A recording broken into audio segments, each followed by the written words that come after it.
eshik qo'ng'irog'i mavjud. Birinchisi erkaklar bilan farqlanadi.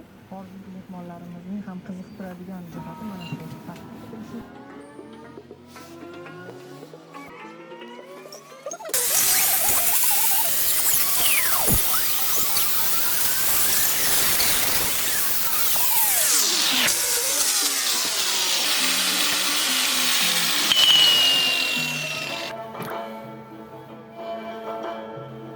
Hardam so'rab yurganlarimni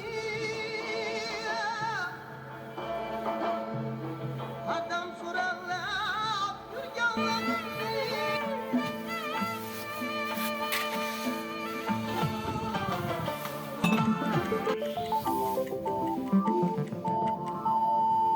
O'zbekistonda soat 10.